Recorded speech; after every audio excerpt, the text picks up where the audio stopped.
সমগ্র বাংলাদেশের মধ্যে এই সিলেটে আমাদের অঙ্গ সংগঠন সহ সবকে নিয়ে তাদেরকে নিয়ে এই সিলেট আন্দোলন সংগ্রামের শীর্ষে পর্যায়ে ছিল।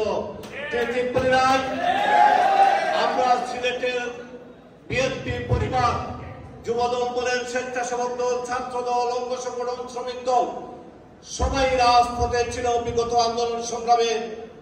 যার যার অবস্থান থেকে আন্দোলন সংগ্রামে ভূমিকা রেখেছে সেটা পত্রপত্রিকায় আপনারা দেখেছেন।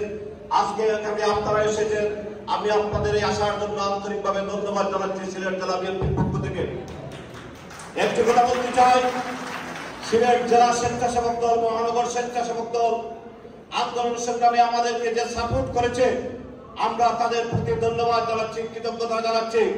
তাদের এই সাপোর্টের জন্যই সিলেট জেলা বিএনপি তথা মহানগর বিএনপি করেন আমরা রাজপথে দাঁড়িয়ে অন্তত 40 থেকে 45টি মিছিল করার সক্ষম হয়েছে, যেটা বাংলাদেশের কোন জেলায় কোন মহানগরে আর করতে পারে নাই। এই সিলেট জেলা এবং মহানগরে আমরা করতে পেরেছি। আজকে যারা আইন সহায়তা সেল, আমরা যারা এখানে এসেছি, আপনারা আমাদেরকে এনেছেন, আমি আপনাদেরকে কৃতজ্ঞতা জানাচ্ছি। অন্তত আপনারা মনে করেছেন।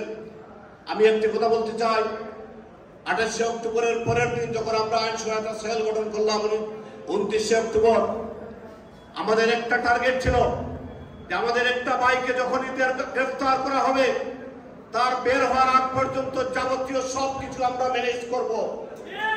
প্রিয় বন্ধুরা, আমি দেখেছি, যেহেতু আমি সিলেট জেলা বিএনপির সাধারণ সম্পাদক হিসাবে আমাকে রাজপথে দায়িত্ব পালন করতে হয়েছে।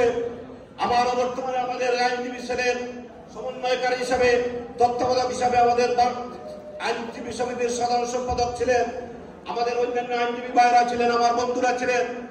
আমাদের প্রায় 26 জন আইনজীবী, প্রায় 22টা উপজেলার 22টা থানার দায়িত্বে আমরা দিয়েছিলাম। তারা সুচারুরূপে দায়িত্ব পালন করেছে। সকাল থেকে রাত্রে 10 ঘটিকা পর্যন্ত, তখন শীত ছিল, শীতের মাঝে দাঁড়িয়ে তারা আমাদের ভাইদেরকে সহযোগিতা করেছে, খাবার নিয়ে গেছে, তাদের পরিবারকে সাহায্য করেছে।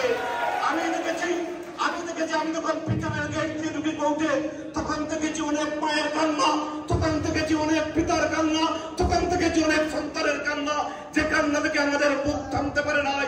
আমরা তাদেরকে সান্ত্বনা দিয়েছি, তাদেরকে আমরা সান্ত্বনা দিয়ে বাড়িতে বিদায় দিয়ে আমার ভাইদেরকে বের করার ব্যবস্থা করেছি। বন্ধুগণ, আমাদের ভাইদেরকে প্রতিটা ভাইকে 2 দিন করে রিমান্ডে নিয়েছে। আমরা প্রায় 200টি কম্বল কিনে প্রতিটা থানায় থানায় আমাদের আইনজীবীদেরকে নিয়ে আমরা সরবরাহ করেছি। আবার কোনো ভাই যাতে সেটা করতে হবে। আমরা রাত্রে খাবার করে দিয়েছি। প্রায় 6টি থানা আছে এই সিলেট মহানগরের মধ্যে, প্রতিটা থানায় প্রতিটা রাত আমরা খাবার সরবরাহ করেছি। আমাদের আইনজীবী বন্ধুদের মধ্যে আমাদের যারা নন পলিটিক্যাল অনেক মানুষ আছে, সাংবাদিক ভাইরা আছে, তাদের মাধ্যমে আমরা চেষ্টা করেছি আপনাদের থাকার। আমরা কতটুকু সফল হয়েছি না হয়েছি সেটা বিবেচ্য নয়।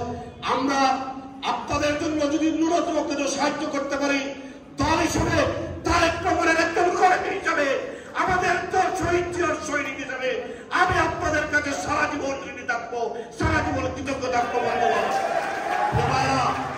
আরেকটি কথা বলতে চাই, এই আন্দোলন শেষ হয় না, এটা শেষ নয়, এইটা আমাদের আন্দোলনের শুরু হয়েছে মাত্র। আমাদেরকে অনেক পথ পাড়ি দিতে হবে। আপনাদেরকে প্রতিশ্রুতি দিতে চাই, আমাদের দরজা সবসময় খোলা আছে।